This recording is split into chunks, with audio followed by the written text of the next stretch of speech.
Committee on Parole is called back to order. The time is 10:04. Our next case is Mr. Kydris Womack. Mr. Womack, if you would please give us your full name and DOC number. Kydris Womack, 543-929. Mr. Womack, let me explain our procedure to you. This is a probation revocation hearing. I'm going to read to you, go over with you your parole revocation questionnaire. Once we go over that, I'm going to read to you the ways it is alleged that you have violated your parole, and I'm going to ask you at that point to plead either not guilty, guilty, not guilty with the statement, or guilty with the statement. Your attorney, Mr. Josh Newville, is here, so if you wish to consult with him as to how you plead, you certainly can do that. And then afterwards, we're going to have an interview with you. We'll discuss the facts of the case with you, and those people who wish to have input will be able to speak. You have two people here, in addition to your lawyer, to speak on your behalf, and that's Ms. Paula Ashford and Mr. Keith Kornbacher. Do you understand our procedure? Yes, sir. Do you have the parole revocation questionnaire in front of you? Yes, sir. Would you take a look at it, please? Is that your signature at the bottom? Yes, sir. Dated November the 17th of 2022.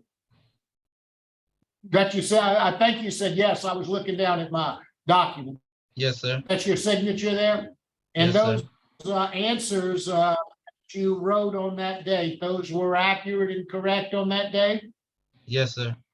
And are they still accurate and correct? The only thing, yes, sir, everything, but I do want to speak on my behalf. Okay, all right. And you are represented today by Mr. Newville, is that correct? Yes, sir. And you're ready to proceed? Yes, sir.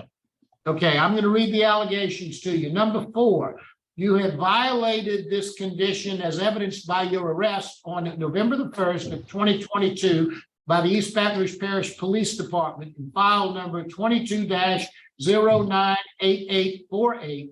In this matter, you were charged with a violation of 14:95.1, possession of a firearm by a convicted felon, 47:536, violations of registration provisions, 14:108.1, flight from an officer, 32:1304, secretary to require periodic inspections, and 32:861, security required. On November the 9th of 2022, you were billed with possession of a firearm, carrying a concealed weapon by a convicted felon, DC 225876, and with flight from an officer, misdemeanor, DC 2205975. On April the 12th of 2023, you pled guilty to the misdemeanor charge of violation of 14:108.1, flight from an officer under East Baton Rouge Parish District of DC 2206785. On April 12th of 2023, possession of a firearm carrying a concealed weapon by a convicted felon was dismissed. That was a lot of information that I had to read. I didn't write it, but I have to read it that way. Basically, you were arrested for all of these charges, and you ultimately ended up pleading guilty to the misdemeanor charge of flight from an officer. Is that basically correct? Yes, sir. We are going to question you about facts of your arrest and your stop. So, Mr. Newville, I often have difficulty when I read these allegations because they don't really lend themselves to a not guilty or a guilty plea. So it's my understanding, I assume, that he would say he's not guilty as to all of the offenses, but he did plead guilty to the charge of flight from an office. That's correct. And then number 5, you have violated this condition as evidenced by your arrest of October the 1st of 2022 by the East Baton Rouge Parish Police Department in file number 220984. In this matter, you were charged with possession of a firearm by convicted felon. I assume that's a not guilty plea as well. It is, Your Honor. All right. Mr. Womack, Mr. Womack, your case was assigned to Ms. Bonnie Jackson. She will begin our interview process. Would you please answer any questions she might have? Good morning, Mr. Good Womack. morning. Good morning. You're on parole for conspiracy to commit second-degree murder, correct? Yes, ma'am. And you paroled on November 10th of 21. Yes, ma'am. And after your arrest, you were detained on parole hold on November 8th of 2022. Is that correct? Yes, ma'am. So you have been on parole for about a year prior to your current incarceration. Is that Yes, correct? Yes, ma'am. So let's talk about the incident from September, I think it was.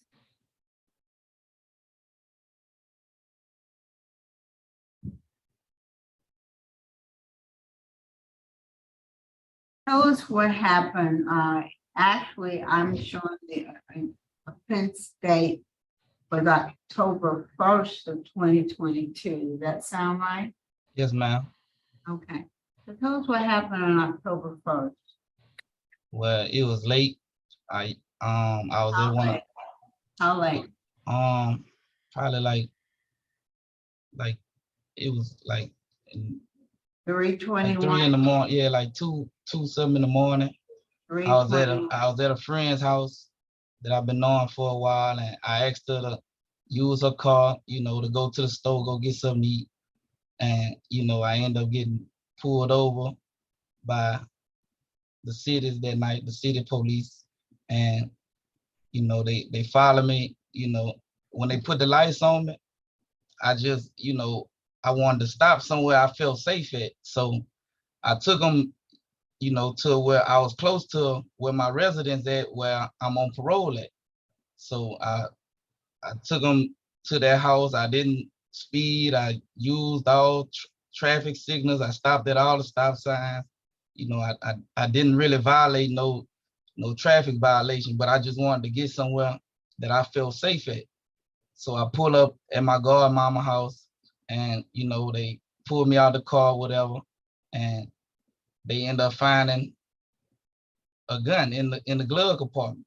Like, I ain't like, it's my friend's car, it was her gun, and like, I ain't know the gun was in there, because like I say, it was late. I just used the car for a while just to go get to the store and stuff and get something to eat, and it just was like a mistake that happened. Like, she feel bad that it happened. She been with me, every step of the way through this situation, and it just was a mistake. Well, I do know in the police report that they, generally, if there's a pursuit, they'll talk about speeding, running lights. It just simply said that you didn't stop in response to the emergency lights. And they said began to flee to elude and would not stop. But again, they didn't indicate that you were speeding, that you ran any stop signs or traffic lights. So you just kept driving until you got to a location where you say you felt safe to stop.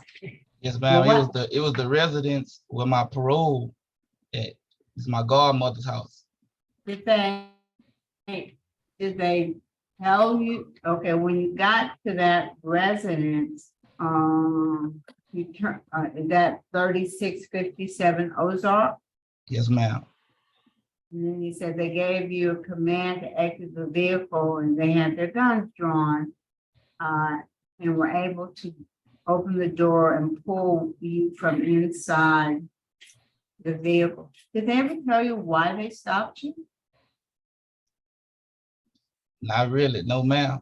They just, they say something had happened in the area, and like whatever happened in the area, I ain't had nothing to do with it. I just was in the area at the time. and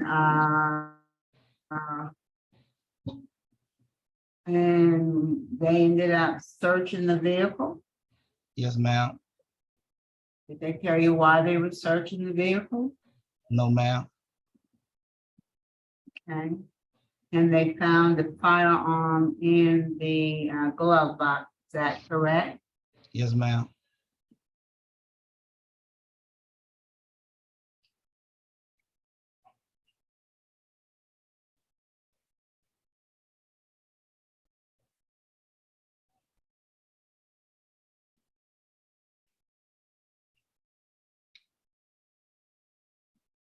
Now, you were on Erie Street. That's where the friend lived on Erie Street. Is that correct? No, ma'am. Oh, okay. Where'd your friend live? My friend lived in Millennium Apartments off Jefferson Highway, and that's why I was when I used the car. But like I had just was passing through the area. I really was turning around to go back. Okay, but Erie Street and Jefferson Highway are not close. I know that's why I say I was in the area like Why? cause like on Plank Road, like food trucks and stuff, like they be open like late at night. So I used to like go on and get the food from like the food trucks and stuff. And I wanted to go to the store and get me some cigarettes and stuff and then go home. But just so happened I was turning around to really go back to my godmama house. But it just I just end up at the wrong place at the wrong time. Well, I do know, they got some information about the house on Erie Street where they, went in the house and they found some stuff. But I don't see anything in the report that connects you in any way to the shots or what was going on at the Erie Street address. So let's talk about the year that you are out on parole. Yes, ma'am. Tell me about your compliance with your conditions of parole. Well, I paid my $70 every month for the whole 12 months I was home. I checked in every month for 12 months straight. I never missed a check-in. Anytime my parole officer wanted to see me, she was able to see me. I was pretty much in compliance with everything with parole. Like I had no problems on parole at all. Well, I do have the parole officer's note. And, when you were released, you did report to for intake.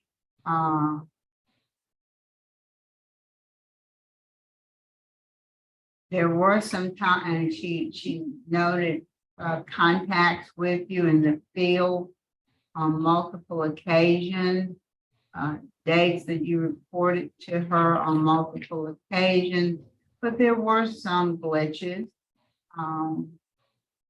Because there was a period of time in May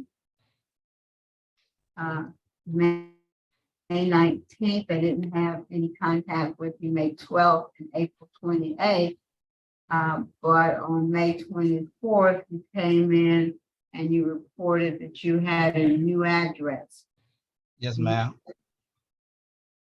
What kind of work were you doing? Well, I'm into fashion, like clothing and shoes. So my cousin have a brand called Well Connected Brand. So I work with him like modeling, his clothes and stuff. And he paid me a percentage of like clothing that I sold. And I did a lot of promotion and stuff for his clothing line through my Instagram. And another company I worked for was Sneakers M, where they sell shoes. So I promoted a lot of their shoes. And, they made me kind of like a sales executive for them, like promoting their shoes. And, they're, like I said, they've been helping me like with my kids and stuff since I've been gone. Like they've been making sure they keep clean shoes and stuff on their feet. Like they've been helping me out a lot since I've been gone too. But Well, that's what the businesses I was a part of. And like they ain't really pay me checks, they really pay me cash. So, you know, whatever cash they gave me. that kind of sounds like part-time work. Yes, ma'am. So it seems like to me, you could do that on the side and do something more stable. Do you think that would be a good idea? Yes, ma'am.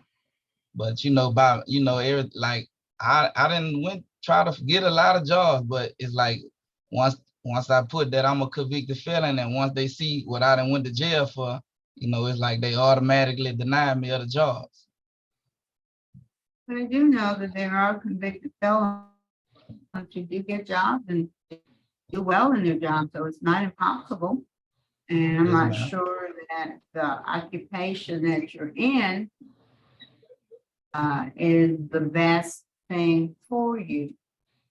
Now, I do show that your parole officer spoke to the DA after your arrest, and the DA said that he or she watched the body cam video of your arrest. You were driving your girlfriend's car, the gun was in the glove box. The footage did not show you handling the gun. The firearm was registered to your girlfriend, and they could not prove that you possessed the gun. And the charges were dismissed, but I think you ended up pleading guilty to misdemeanor flight from an officer. Is that correct? Yes, ma'am. Ms. Marabella, that's all I have. Thank you, Ms. Jackson. We'll now hear from your supporters, Ms. Paula Ashford. Ms. Ashford, can you hear us?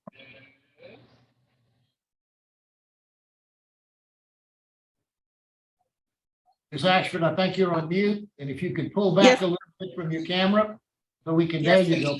Okay, good. If you'll introduce yourself and tell us what you'd like us to know.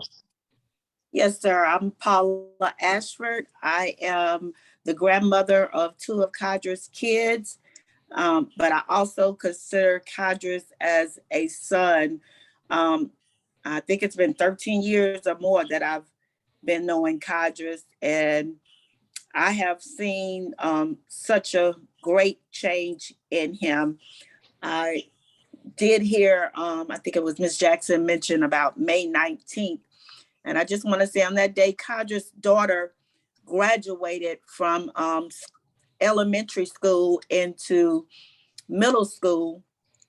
And he was there taking care of his daughter. My daughter was in a domestic marriage. And on the day of the graduation, her husband decided to jump on her. And she was not able to attend the graduation. And Kydris came and took his daughter, escorted her to the graduation, took her out to eat. And I know doesn't seem like, may not seem much to some people because that's still his child. But he also made sure my daughter afterward was in a safe place.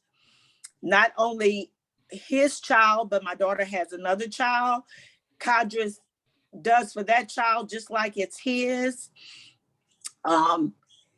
He has just shown so much change. Not that he's never taken care of his kids, because he is an excellent father. He has always taken care of his kids. Even if he's locked up, he makes sure his grandmother or his girlfriend makes sure that his son gets a haircut, that school supplies are done for the kids. And I was praying this morning before this event, and the scripture dropped on me about Philippians 3:12.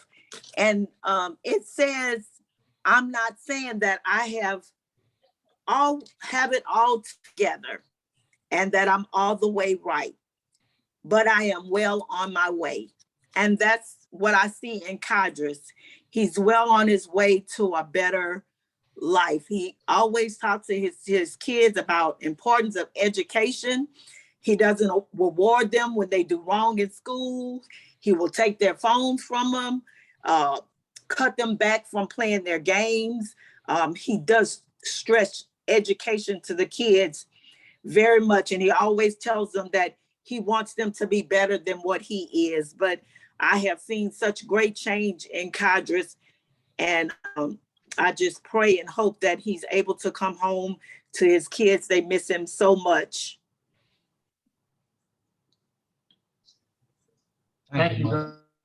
very much, Ms. Exton. We appreciate your comments. Mr. Keith Kornbacher? Hey, so how you doing? Doing fine, sir. Thank you. Why don't you introduce yourself and tell us what you'd like us to know? Hey, my name is Keith Kornbacher. I am the president of the GBR Panthers Little League football team. I've been knowing Kydris for about a year now. And Kydris has came out there, helped out with the kids. He started liking it, and hey, he became a coach out there with us. Kydris comes to every practice. Kydris looks out for the kids far as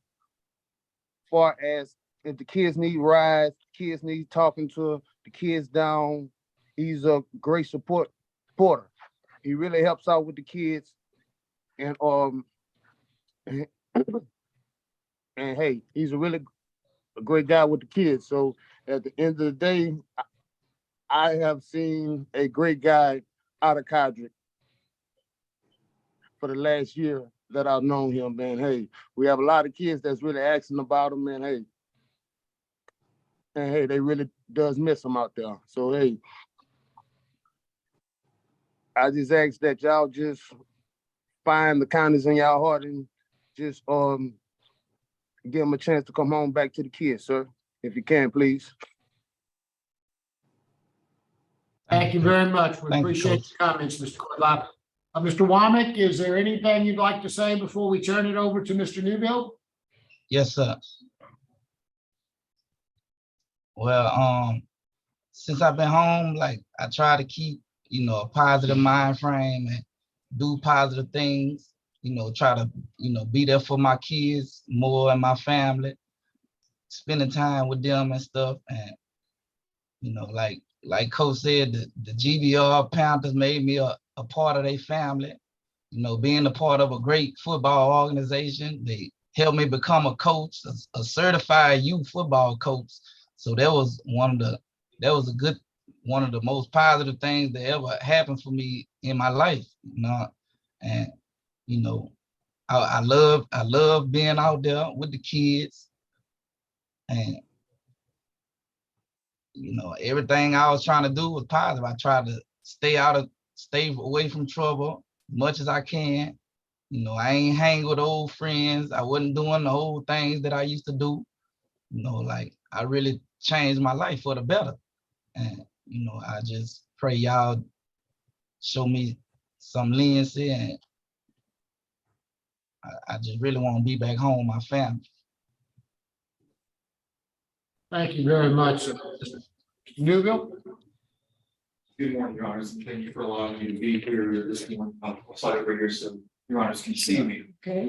I'll be very brief. I can't say much more than Mr. Womack and his friends have said. But we'll say briefly, in the time that I've spent with him, from the first meeting I ever had, it was never, what was me being in the parish prison? It was, I need to get out and take care of my children. Spring training is coming up at football, and I want to be there for that. It was always outward focus and focus on getting back out and being a credit to this community. In speaking with him, these last 9 months that he has lost have been tremendously difficult for him. While he understands that mistakes that he made have, or what resulted in this outcome, he now truly understands how jealously he needs to guard his liberty and freedom, making sure that he does not end up in a situation, even inadvertently, where he could potentially lose that freedom again and not be able to be there for the people that he cares about. So if the Your Honors have any questions for me, I have to answer them. Thank you, for Mr. Newbill. Appreciate your comments. Everybody good? Mr. Womack, I was very impressed with you today.